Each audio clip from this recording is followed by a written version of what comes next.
Hello everyone, स्वागत है PW only IAS में chapter number 22 that is the cabinet committees of the central government. क्या चीज है ये? जो हमने लास्ट क्लास में पढ़े कि हमारे जितने वजीर होते हैं, जितने हमारे finance minister, home minister, defence minister, ये सब के सब अब बहुत बड़े इनके पास टास्क है। पूरी इन्हें देश की सरकार चलानी है।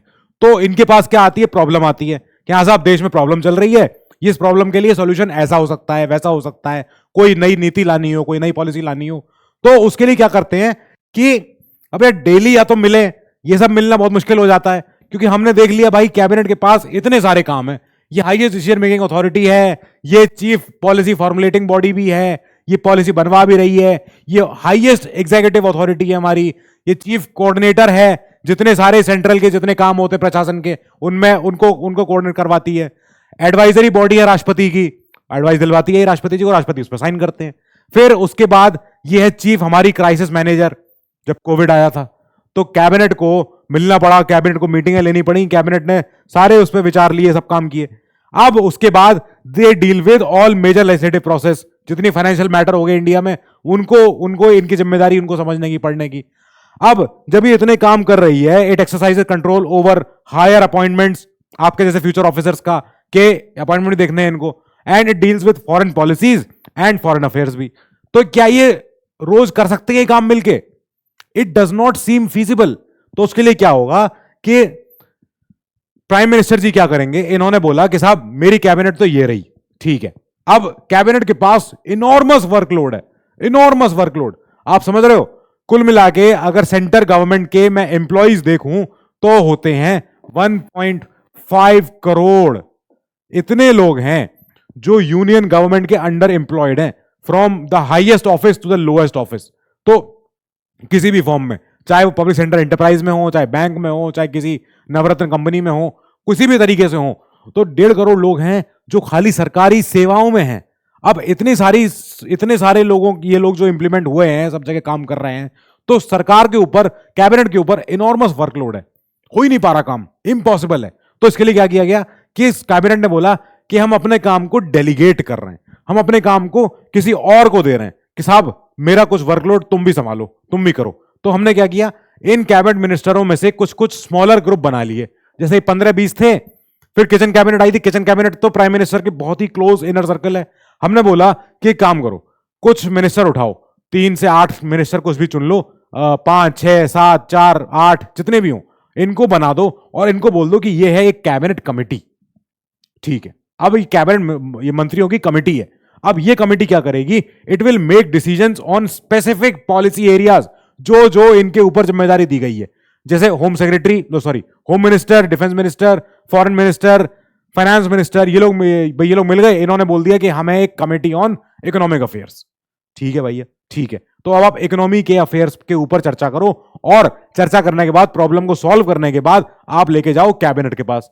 15-20 जो लोग हैं, जो पीएम के बहुत इंपॉर्टेंट मिनिस्ट्रीज हैं, ये कैबिनेट उसमें उस डिसीजन को पढ़ेगी, देखेगी कि हाँ कमेटी ने सही फैसला लिया, गुड, ठीक है, अप्रूव। तो कैबिनेट ओके कर देगी उसको।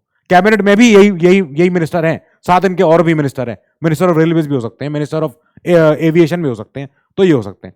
फिर ये कैबिनेट इनके फैसले को रिव्यू भी करती रहती है कि सही कर रहे हैं कि नहीं कर रहे हैं, अच्छा कर रहे हैं कि नहीं कर रहे हैं, भैया पढ़ तो लो, देख तो लो, जाने क्या करके आ गए, तो पूरा देख लेती है। तो cabinet works through various committees, ये समझ में आ गया, and these committees are called cabinet committees. साफ बात है, एक ही बात बोल रहा हूं मैं तब से, सिंपल बात है कि कैबिनेट के बहुत ज्यादा काम की वजह से काम डेलीगेट किया गया, डेलीगेट कर दिया गया किनको, इन्हीं कैबिनेट में से 4-6 मिनिस्टर छांट लिए, उनको बोला कि तुम एक कमेटी हो, पूरे committee on economic affairs, committee on accommodation, appointments committee, कुछ भी कमेटी बना दी। अब इतने सारे अपॉइंटमेंट होने हैं देश भर में, आपके जैसे फ्यूचर ऑफिसर्स का अपॉइंटमेंट होगा, आपको बनना है चीफ इलेक्शन कमिश्नर, सीईसी आप बनोगे, आपका डेप्यूटी इलेक्शन कमिश्नर कोई और बनेगा, इलेक्शन कमिश्नर कोई और बनेगा। तो इन सबका अपॉइंटमेंट करवाना है, भैया करवाने की जिम्मेदारी लेगा अपॉइंटमेंट कमेटी लेगी। अपॉइंटमेंट कमेटी नाम दे देगी पूरी कैबिनेट को कि साहब इनके नाम हमने छाट लिए, ऑफिसर अच्छे हैं, ट्रैक रिकॉर्ड बहुत अच्छा है, स्पॉटलेस करियर है, बना दो इनको। फिर कैबिनेट देगी नाम काउंसिल ऑफ मिनिस्टर्स को, जो साइन करके सारे मिलकर भेज देंगे राष्ट्रपति को कि हाँ सर हमारी तरफ से डन, ओके, प्लीज अपॉइंट कर दीजिए इनको। अब जो इनके फीचर्स है कैबिनेट कमेटी के, वो देखो। सबसे पहला फीचर ही यही है कि संविधान में है ही नहीं, ये एक्स्ट्रा कॉन्स्टिट्यूशनल है। मतलब एक्स्ट्रा कॉन्स्टिट्यूशन माने जैसे एक्स्ट्रा टेरेस्ट्रियल होता है, तो एक्स्ट्रा टेरेस्ट्रियल होता है मतलब धरती के बाहर का कोई एलियन, तो कहते हैं वो एक्स्ट्रा टेरेस्ट्रियल है भैया, टेरिटरी में से इंडिया के सॉरी अर्थ के टेरेस्ट्रियल सरफेस पे से नहीं आया, कहीं आसमान से टपका है। तो ऐसे ही एक्स्ट्रा कॉन्स्टिट्यूशनल माने संविधान के पन्ने पे कहीं नहीं लिखा हुआ है, संविधान के बाहर से आया है, not mentioned in the constitution. अब ये कहां मेंशन है? तो this executive works under the, इसको पूरा हाईलाइट कर लो, ये पूरा एक एक्ट है और काफी इंपॉर्टेंट एक्ट है, government of India transaction of business rules 1961। देखो मैंने इसको पूरा पोत दिया, ये पूरा, ये कोई एक्ट नहीं है, अब ये ध्यान रखना, ये है एक रूल्स का कोडिफिकेशन, ये एक रूल्स का एक बही खाता है। जैसे कोई भी जब रूल्स लिखे जाते हैं ABCDEFGHIJKLMNO, तो इन सारे रूल्स को हमने एक जगह लिखा, हमने बोला उसको government of India transaction of business rules 1961। ठीक है, अब सरकार जब चल रही है, सरकार जब आगे चलेगी तो वो इन रूल्स के मुताबिक चलेगी। उन रूल्स में मेंशन है कैबिनेट कमेटी का। बस ये बात हो गई। कैबिनेट कमेटी होती है दो तरह की, एक स्टैंडिंग, एक एडहॉक। एडहॉक माने टेम्पररी, जब इनका काम खत्म हो जाएगा इनको बोलेंगे bye, thank you very much, जाइए यहां से, अब जरूरत नहीं है आपकी। स्टैंडिंग कमेटी जो होती है वो परमानेंट नेचर की होती है, परमानेंट, ठीक है, मजाक कर रहा हूं, परमानेंट नेचर की होती है, ये टिकी रहती, ये नहीं जाने वाली। अब जैसे एग्जांपल के लिए टेम्पररी कमेटी के नाम पे मैं आपको एग्जांपल दूं तो इमरजेंसी कमेटी बनाई गई थी। इमरजेंसी कमेटी, अब नाम में लग रहा है कि हाँ इमरजेंसी आई होगी इसलिए बना दी गई होगी, तो इमरजेंसी कमेटी ये आ गई। कब आई ये? जब चाइना ने इन्वेड किया था इंडिया को 1962 में, जब एकदम हमें ऐसा करना पड़ा कि अरे ये क्या हो गया एकदम से, इन्होंने इतनी, कब इनकी हिम्मत आ गई, तो उस सिचुएशन को डील करने के लिए हमने एक इमरजेंसी कमेटी बनाई, उस कमेटी का नाम रखा इमरजेंसी कमेटी ऑफ कोर्स। और जब वॉर पूरी हो गई, सब खत्म हो गया, तो इस कमेटी को बोल दिया कि अब हो गया, आपकी जिम्मेदारी खत्म हो गई, अब आप चलो यहां से, कोई बात नहीं, नॉर्मल अपने बाकी काम करो, मिनिस्टर तो आप ही हो। तो हमने बोला गया इन मिनिस्टर्स को कि सर इस समय आप इमरजेंसी में बैठो और एक इमरजेंसी कमेटी बनेगी और इस इमरजेंसी कमेटी में हम सारे फैसले लेंगे, सारे इंपॉर्टेंट डिसीजन लेने पड़ेंगे। फिर जब ये इमरजेंसी खत्म हो गई, ये काम खत्म हो गया, फिर हमने बोला कि सर अब हो गया काम, अब बाकी committee on parliamentary affair, committee on political affair, उस पर काम करते हैं, बाकी नॉर्मल काम कर रहे हैं, वो भी डेली, भाई डेली के काम है वो तो। Now it is set up by the PM of course and as per the time and requirement of the situation, कि भाई क्या समय है, क्या दिन है, क्या जरूरत है, क्यों बनानी पड़ी, कितनी बनाएंगे, क्या नाम होगा, कितने लोग होंगे, कितने मंत्री होंगे उसमें, ये सारा का सारा पीएम बनाएंगे। और ये सब का सब वेरी करता रहता है, टाइम टू टाइम होता ही रहता है। क्या करें, जब जिस कमेटी के पास ज्यादा पावर होगी उस कमेटी पे ज्यादा लोग होंगे, साफ बात है। यहां पे membership also varies from 3 to 8, 3 से लेके 8 लोग। हो सकता है कल को पीएम इसमें 12 लोग बना दें, हो सकता है कल को पीएम इसमें 2 ही लोग रखते हैं, बिल्कुल पॉसिबल है, कोई दिक्कत नहीं है। पर जनरली हम सारी कमिटीज में हमने देखा है कि जो कैबिनेट कमिटीज हैं इसमें हमने देखा है कि भाई इसमें 3 से लेके 8 लोग हैं, ऐसे होते हैं। ये मिनिस्टर्स हैं, वजीर हैं, सारे के सारे मंत्री हैं ये अपने। नाउ दे यूजुअली ओनली ये इसमें जो मेंबर होते हैं दे आर यूजुअली, मतलब आमतौर पे तो कैबिनेट मिनिस्टर ही हो सकते हैं, but can include also non cabinet ministers भी। स्पेशल इनवाइटी कहते हैं उनको, स्पेशल इनवाइटी, मैं लिख दे रहा हूं यहां पे नाम स्पेशल, मतलब उन्हें अलग से बोला गया है कि आप भी जरा आ जाओ, बैठ जाओ, भले ही आप इस कमेटी के पार्ट नहीं हो, लेकिन हम आपको इनवाइट कर रहे हैं, इसलिए आप हो हमारे स्पेशल इनवाइटी। जैसे अगर मैं आपको अपने बर्थडे की दावत दूं, दावत का कार्ड दूं, तो मैंने आपको इनवाइट किया है, आप मेरे इनवाइटी हो मेरी पार्टी के, तो ऐसे ये इनवाइटी होंगे। जैसे मैं आपको एक नॉर्मल एक एग्जांपल के तौर पे मैंने लेके आया हूं कि भाई कैबिनेट कमेटी है अपॉइंटमेंट्स की, तो इसमें प्राइम मिनिस्टर हैं एंड होम मिनिस्टर हैं, इसमें कोई स्पेशल इनवाइटी नहीं है, नो सॉरी, जरूरत भी नहीं है। यहां पे अकोमोडेशन कमेटी है एक, इसमें अमित शाह जी हैं, नितिन गडकरी जी हैं, निर्मला सीतारमन जी हैं, पीयूष गोयल जी हैं, और इनवाइटी बनाए हैं इसमें जितेंद्र सिंह जी और हरदीप पुरी जी। आपको पता है हरदीप पुरी जी कौन सी मिनिस्ट्री संभालते हैं और जितेंद्र सिंह जी कौन सी मिनिस्ट्री संभालते हैं, बताइएगा। तो not only include the ministers in charge of subjects covered by them but also includes other senior minister भी, कोई भी सीनियर मिनिस्टर हो सकता है। अब अगर भाई कोई सीएम है, वो सॉरी कोई सीनियर मिनिस्टर है, तो अब वो बड़े हैं और उनके पास एक्सपीरियंस बहुत है, विजडम बहुत है, उन्हें नॉलेज है, उन्होंने पहले कोई आंदोलन देख रखा होगा, उन्होंने पहले कोई सरकार देख रखी होगी, पहले उन्होंने कोई वर्किंग देख रखी होगी, तो हम उनको बोलेंगे सर प्लीज आप भी आइए जरूर इस मीटिंग में, ये जो कैबिनेट कमेटी है इसकी मीटिंग चल रही है और हम इसमें अकोमोडेशन की बात करने जा रहे हैं, पर क्योंकि आपने पहले का समय देख रखा है तो आप भैया सीनियर हो, प्लीज आप अपना मार्गदर्शन दें हमको और हमको बताएं कि सर क्या आगे क्या करना है। तो ये हो सकता है। अगर पीएम उस कमिटी के मेंबर हैं, कोई किसी भाई जो कैबिनेट कमिटी है, तो ऑटोमेटिक वो उसके चेयरमैन होंगे, mostly headed by the prime minister, अगर वो उसमें है तो। पर अगर नहीं है तो कोई सीनियर मिनिस्टर उसको हेड कर सकता है। सीनियर मिनिस्टर माने कोई बड़ा वरिष्ठ सीनियर मिनिस्टर। तो फिर आएगा not only sort out issues, ये कमेटी क्या करती है, not only sort out issue, या तो ये इशू भी सॉल्व करती है सारे के सारे, ये प्रपोजल फॉर्मुलेट करती है कि कैबिनेट को आगे क्या करना है आगे चल के for the consideration of the cabinet.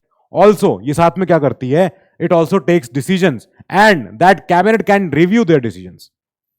Cabinet committee है, अकोमोडेशन कमेटी आ गई, अकोमोडेशन कमेटी में 3-4 लोग हैं।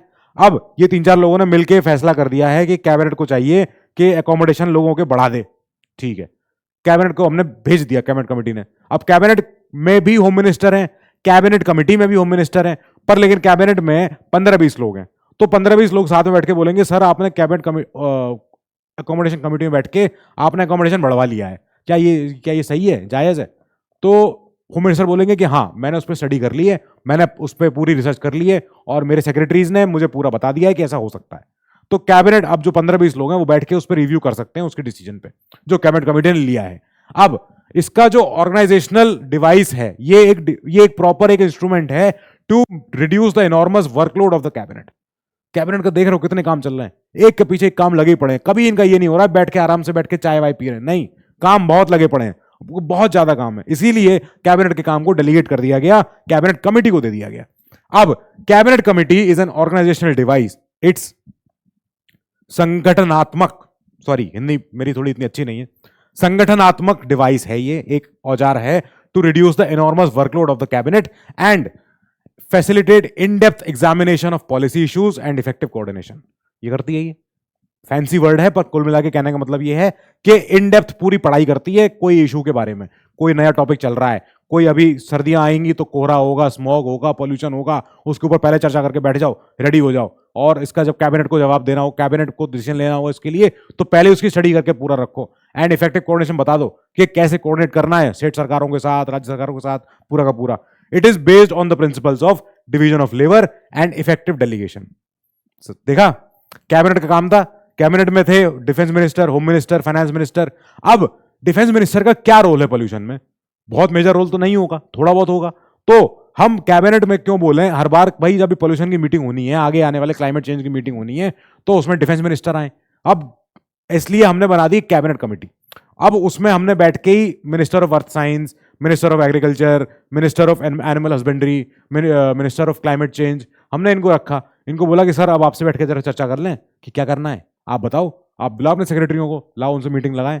तो आप जैसे ऑफिसर्स को फिर बुलाया जाएगा, हाँ भाई बताओ कैसे करना है, इस भाई ये कमेटी का प्रॉब्लम स्टेटमेंट ये है, कमेटी को ये सॉल्व करना है और ये देना है कैबिनेट को, कैबिनेट उस पर मंजूरी दे देगा। तो फिर आपका जिम्मेदारी बन जाएगी कि भाई कमेटी की पूरी रिपोर्ट तैयार करके रखो, पूरा बताना है। तो it is based on the principles of division of labour, कि हमने लेबर डिवाइड कर दी है, हमने काम डिवाइड कर दिया है। कैबिनेट में डिफेंस मिनिस्टर भी हैं, लेकिन डिफेंस मिनिस्टर का ज्यादा योगदान नहीं हो सकता है इन द क्लाइमेट चेंज। हो सकता है, अच्छी बात है, उनकी नॉलेज हम उनसे लें, उनके विजडम उनके साथ साझा करें, उनका विजडम जो उन्होंने इतने सालों की एक्सपर्टीज से जो हासिल किया है। पर मेजर काम तो हमने काम अपने अपने बांट लिए हैं कि कुछ काम ये कमेटी करेगी, कुछ काम ये कमेटी करेगी, कुछ काम ये कमेटी करेगी, सारी कमेटियां मिलकर काम करती रहेंगी, तो कैबिनेट अच्छी चलती रहेगी, बढ़िया चलेगी। अब इसके बाद हम देखेंगे एक एक करके कि इन कैबिनेट कमेटियों के फंक्शन क्या है। तो कैबिनेट कमेटियां कुल मिला के अभी हैं हमारे पास 8, पहले थी 13, बाद में हुई 10, सॉरी पहले 13 थी फिर 10 हुई, अभी जाके 8 कमेटियां हैं। और इसमें जो पहली कमेटी है इसको हम बोलते हैं पॉलिटिकल अफेयर्स कमेटी, जो कि also called as super cabinet. ये सुपर कैबिनेट है, इसमें आप देखो बड़े बड़े मंत्री हैं, सारे के सारे कैबिनेट के जो 15-20 मेंबर्स हैं, उनमें से भी सबसे चुनिंदा, सबसे इंपॉर्टेंट और सबसे ज्यादा जिसे कहते हैं लीडर वाले, जिनके पास इंपॉर्टेंट मंत्रालय है, तो नरेंद्र मोदी जी हैं, पासवान जी हैं, अमित शाह जी हैं, गडकरी जी हैं, नरेंद्र तोमर जी हैं, निर्मला सीतारमन जी हैं, इसमें हैं हर्षवर्धन जी, रविशंकर प्रसाद जी, इसमें हरसिमरत कौर जी भी हैं, और अरविंद सावंत जी, पीयूष गोयल जी, प्रहलाद जोशी जी, सारे के सारे, ये सारे जो मिनिस्टर्स हैं, इंपॉर्टेंट मंत्रालय इनके पास हैं, इनको पॉलिटिकल अफेयर्स देश के डेली के डील करने पड़ते हैं, इनको ही बहुत सारे इनको टास्क मिलते हैं करने को। Now they deal with all policy matters pertaining to domestic and foreign affairs. करना पड़ेगा भैया, यही आपका प्रॉब्लम स्टेटमेंट है, यही आपका जिसे कहते हैं टास्क असाइंड है, तो ये करोगे आप। It addresses problems related to centre state relations, federal system, federal structure हमारे देश का। तो इन सब लोगों के साथ हमारे देश का फेडरल स्ट्रक्चर डिस्कस होता है, और प्राइम मिनिस्टर जी क्योंकि इसमें हैं, that means prime minister ji is the head of this committee. तो ये कमेटी जब मिलेगी तो चर्चा करेगी कि देश में भैया कैसे कैसे आगे सेंटर स्टेट रिलेशन क्या करना है, फेडरल स्ट्रक्चर में कुछ बदलाव करना है कि नहीं, कोई नया अमेंडमेंट लाना है कि नहीं, वो सब चीजें। Cabinet committee on economic affairs, सीधा पैसे की बात आ गई। अब इसमें हैं ये सारे लोग, ठीक है। अब it directs and coordinates governmental activities in the economic sphere, सही बात है कि सरकार की क्या एक्टिविटी हो इन द इकोनॉमिक डायमेंशन, कि भाई कैसे देश का अर्थव्यवस्था संभालनी है, चलानी है, क्या क्या हमें debt to GDP ratio maintain करके रखना है। डेट टू जीडीपी रेशियो, ये कुछ होता है ना, कि पढ़ते हो कि नहीं, इकोनॉमी पढ़ रहे हो कि नहीं भैया, पढ़ते रहना, तो ऐसे वाले टर्म्स खूब आएंगे। ये इस कमेटी को डील करना है भैया, और खासकर इस कमेटी के मंत्रियों के सेक्रेटरियों को डील करना है, आप जैसे लोगों को। जिम्मेदारी आप ही की है। इन्हें खाली हमारे देश में पॉलिटिकल एग्जीक्यूटिव का रोल दिया गया है, और जनता इनको चुन के भेजी है। जनता आपको चुन के नहीं भेजेगी, आपको तो चुन के भेज रहा है यूपीएससी, एग्जाम करवा के। उसके बाद तो आप परमानेंट एग्जीक्यूटिव हो गए, आप तो रहोगे। और ये है टेम्पररी एग्जीक्यूटिव। तो आपके बॉसेस को जब भी इकोनॉमिक अफेयर्स पे डिसीजन लेना होगा, पहले तो आप लोग बैठोगे। इन सारे मंत्रालयों के सेक्रेटरीज पहले ही बैठ के डिस्कशन कर चुके होंगे, और अपने अपने बॉस को बता देंगे, साहब मेरी तरफ से रिपोर्ट ये है, आप ही दे सकते हो, ठीक है। बाकी आप लोग बैठ के चर्चा कर लेना, मैं सुन रहा हूं पीछे पीछे, मैं लिख लूंगा सारी बातें। जो अच्छी चीज होगी, जो डिस्कशन निकलेगा, हम उसका एक कंक्लूजन निकाल के रेडी करके दे देंगे। वो cabinet committee on economic affairs का डिसीजन माना जाएगा, उसको कैबिनेट को दिया जाएगा अप्रूव करने के लिए। ठीक बात है भैया, हो जाएगा। Now it considers proposal for investment of more than ₹1000 crore. ये सारा बुक में नहीं है, ये अलग से लेके आया हूं मैं डिटेल, ये इसीलिए डेटा चैप्टर छोटा है, लेकिन अगर ये डिटेल नहीं होगी तो आपका पढ़ाई क्या ही हुई फिर। तो जहां 1000 करोड़ से ऊपर का कोई इन्वेस्टमेंट की बात होगी, कोई प्रपोजल की बात होगी, तो वहां पे इनको चर्चा करनी पड़ेगी कि भाई कहां लग रहा है, इतना इतना पैसा लग रहा है, तो सोच के लगाओ, पैसा वेस्ट ना हो, लोगों के लिए एम्प्लॉयमेंट जनरेट हो, और हमारा आर्थिक रूप से हमारा देश भैया सशक्त हो। जब मोटा पैसा लगेगा तो मोटी बात भी करनी पड़ेगी उसके लिए। It coordinates all activities requiring policy decisions at the highest level, deals with fixation of prices of agriculture produce and prices of essential commodities. कि इन्हीं को चर्चा करनी पड़ती है कि भैया देश में कितनी पॉलिसी जितनी बन रही है, एग्रीकल्चर जितने भी खेत खलिहान से हमारा प्रोड्यूस निकल रहा है, जितने भी हमारी प्राइसेस तय हो रही हैं, एमएसपी हो रही है, एफआरपी हो रही है, इकोनॉमी भैया प्लीज अगेन मैं फिर से बोल रहा हूं, एमएसपी एफआरपी क्या है, ये सब पता है कि नहीं, क्या चीज है ये, कभी सुनी है कि नहीं? तो क्या होगी, तय कौन होगी, क्या करना है, वो सारी बात है। It deals with industrial licensing policies and it reviews rural development and the public distribution system, PDS system, कि कैसे हमारे देश में जब राशन बढ़ता है बीपीएल परिवारों को राशन कार्ड के थ्रू, तो वो हम बांट रहे हैं पब्लिक डिस्ट्रीब्यूशन सिस्टम के तहत। अब कैसे देश में इंडस्ट्रियल लाइसेंसिंग पॉलिसी कैसे चल रही है, इंडस्ट्रीज को लाइसेंस कैसे दे रहे हो, इनका वेस्ट कहां जा रहा है, इंडस्ट्रियों, फैक्ट्रियों का, कंपनियों का, तो उस वेस्ट को उस वेस्ट पे नजर रखो कि इनको लाइसेंस कैसे दे रहे हो भाई, कौन सी कंपनी कहां फैक्ट्री लगा रही है, क्या कर रही है, पढ़ाई इनको समझो पूरी चीज को, वो ये करती है। Cabinet committee on appointments committee of the cabinet, क्या है अपॉइंटमेंट्स, आपके लिए है ये। It decides all higher level appointments in the central secretariat, के सेंट्रल सचिवालय में जो दिल्ली में है, पब्लिक एंटरप्राइज चाहे कोई से भी हो, ओएनजीसी बोर्ड का चेयरमैन होगा, रेलवे बोर्ड का चेयरमैन होगा, कोई ये सब होंगे। जैसे अभी हाल में रेलवे बोर्ड की पहली महिला चेयरमैन चुनी गई हैं, पिछले 166 सालों में पहली बार, उनके बारे में पता है आपको। एंड कितने बैंक्स हैं, फाइनेंशियल इंस्टीट्यूशन हैं, उन सब में जो अपॉइंटमेंट्स होंगे बड़े बड़े ऑफिसर्स के, वो अपॉइंटमेंट्स कमेटी देखेगी, और वो कमिटी है ये। अब इसके बाद cabinet committee on parliamentary affairs, मतलब ये संसदीय कामों के ऊपर चर्चा करेगी। एक कैबिनेट की अपनी कमिटी ही है। It looks after the progress of government business in the parliament, के सरकार की किरकिरी तो नहीं हो रही है, कहीं ऐसा नहीं हो सरकार जवाब ना दे पा रही हो संसद में, और काम अपना कर रही है बैठ के नॉर्थ ब्लॉक साउथ ब्लॉक में, पर जब संसद में सवाल पूछे जा रहे हैं, एमपी हमसे पूछ रहे हैं, हम पे जवाब ही नहीं है, जब आप पहुंचे ही नहीं है और एमपी जाके फिर हल्ला दंगा कर रहे हैं वहां पे कह रहे हैं कि सर देखो सरकार जवाब नहीं देती हमसे, हम पूछ रहे हैं सवाल और कोई आंसर नहीं है उनके। तो ऐसे मंत्रियों की कमेटी ये तय करेगी कि सरकार का पार्लियामेंट के अंदर काम चल रहा है कि नहीं पूरा proper. It scrutinizes non government business and decides which official bills and resolutions are to be presented. तो ये देखती है कौन से काम जो सरकार के तो हैं, सरकार को करने हैं, पर वो सरकार के लिए सरकार का बिजनेस नहीं है।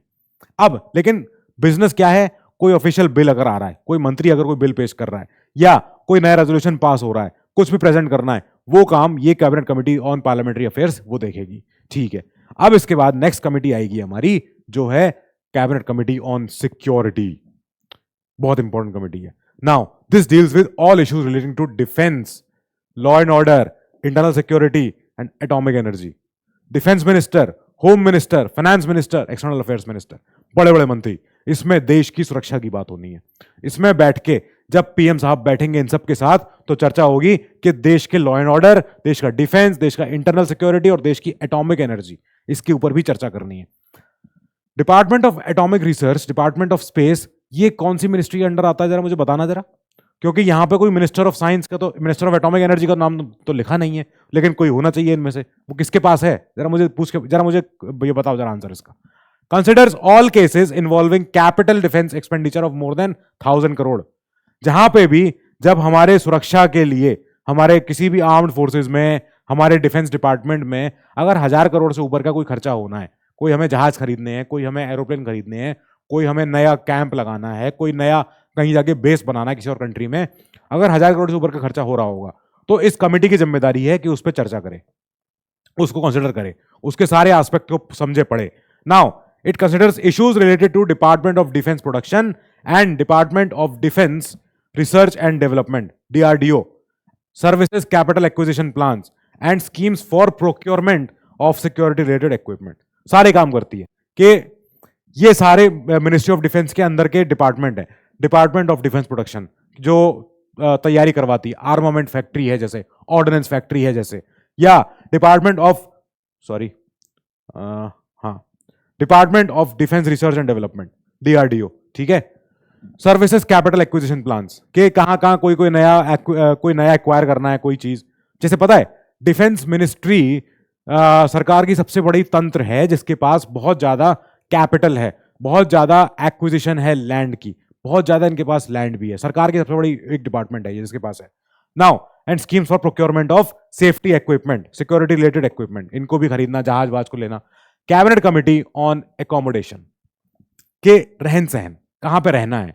इट डिटरमाइंस द गाइडलाइंस और rules with regard to the allotment of government accommodation, के राष्ट्रपति से, प्रधानमंत्री से, मिनिस्टर से लेके कोई भी सेंट्रल गवर्नमेंट का कोई भी एम्प्लॉई वो कहां निवास करेगा, वो कौन से सरकारी क्वार्टरों में रहेगा, वो कौन से सरकारी आवास में रहेगा, वो किस बंगले में रहेगा, उसकी चर्चा करेगी।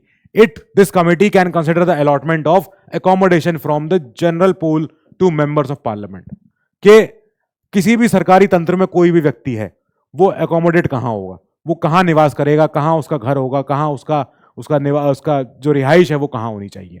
Now it can consider proposals for shifting of existing central government offices to locations outside the capital, CGO कहते हैं, सीजीओ कॉम्प्लेक्स। तो सीजीओ कॉम्प्लेक्स, तो अब जो भी सरकारी जो ऑफिसेज होते हैं, जो सेंट्रल गवर्नमेंट के ऑफिसेज होते हैं, अगर वो कैपिटल से बाहर जाने हैं, अगर वो राजधानी के बाहर जाने हैं, तो ये चर्चा करेंगे, उस पर ये कमेटी चर्चा करेगी और ये बताएगी कि भाई जाना चाहिए कि नहीं जाना चाहिए, ये कहां जाना चाहिए, किसके पास जाना चाहिए। Cabinet committee on investment and growth, देश की जितनी भी हमारी एक्सेलरेट करनी है हमारी कैपिटल इनफ्लो, हमारे देश में कहां कहां से पैसा आ रहा है, कैसे आ रहा है, हमारा एक्सपोर्ट कैसे प्रमोट करना है, हमको कैसे निर्यात हमको बढ़ाना है, कैसे हमारा इंपोर्ट को सब्स्टिट्यूट करना है, जो हम बाहर से आयात करते हैं उसका ऑल्टरनेटिव है कुछ कि नहीं, and improving the ease of doing business, के देश का ईज ऑफ डूइंग बिजनेस हमको बढ़ाना है ताकि यहाँ कंपनियां आए, अच्छे से व्यापार करें, यहाँ खुद हमारे देश के लोग स्टार्टअप खोलें, अच्छे से बिजनेस कर सकें, ये काम करवाने हैं।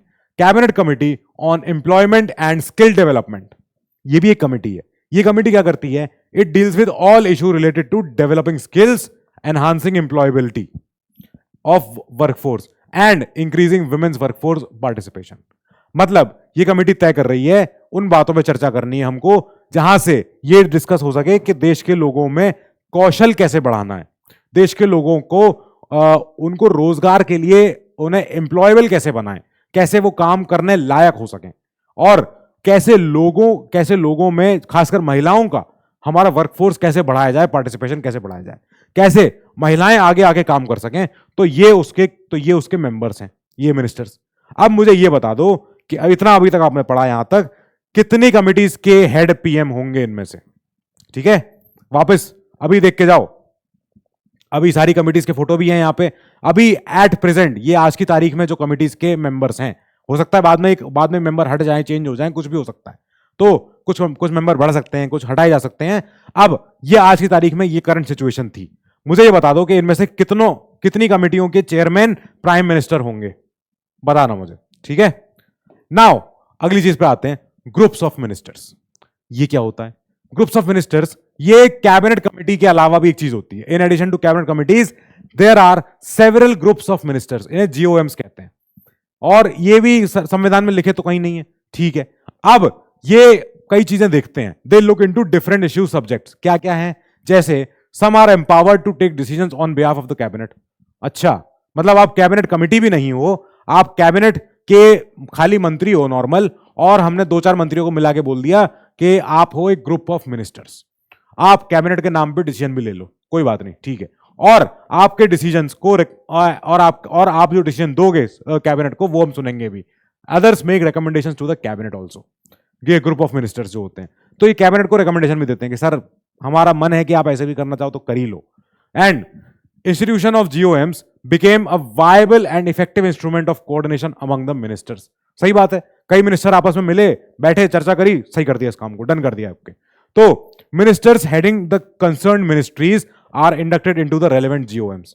अब कोई अगर रेलवे का प्रोजेक्ट है, पर रेलवे प्रोजेक्ट में मिनिस्टर ऑफ इलेक्ट्रिसिटी भी आ रहा है, मिनिस्टर ऑफ कोई पावर प्लांट भी आ रहा है, तो इनको एक साथ बुला लिया, इनको बोला कि आप लोग बैठो, चर्चा करो और कैबिनेट को अपनी सलाह देना, हम सुनेंगे आपकी बात जो भी करोगे। और जब इनका काम हो जाएगा, when the advice is crystallised they are disbanded. इनको बोलेंगे अब थैंक यू आपकी सेवा के लिए, बहुत बहुत अच्छा लगा, फिर सॉरी फिर जरूरत पड़ेगी तो आपको फिर बुलाएंगे। ये जीओएम्स करते हैं, जीओएम्स का काम होता है। अब जब ये जीओएम्स के बारे में चर्चा हो रही है, तो एक हम जिक्र करते हैं एआरसी कमीशन। आपको पता होगा, second ARC, second administrative reforms commission, ये 2005-2009 में ये कॉन्स्टिट्यूट हुआ था। और ये क्या करता है, ये कमीशन समय समय पर रिकॉन्स्टिट्यूट किया जाता है। ये कमीशन एक रिपोर्ट जारी करता है, और ये रिपोर्ट यूपीएससी सिलेबस का पार्ट भी है, तो इस रिपोर्ट की समरी तो पढ़नी पड़ेगी ही पड़ेगी। अब इस सेकंड एआरसी कमीशन में एक रिपोर्ट थी, जो थी रिपोर्ट ऑन, कहां लिखूं इसे, हाँ, रिपोर्ट ऑन ये। अच्छा, क्या है कि अगर ये रिपोर्ट तो है भैया कम से कम 500 पन्ने की, अब इसकी जो समरी है बस वही पढ़ लेना, वो बहुत है। रिपोर्ट ऑन ऑर्गेनाइजेशनल, वैसे हो सकता है एआरसी रिपोर्ट आपको मैं ही पढ़ाऊंगा, तो ऑर्गेनाइजेशनल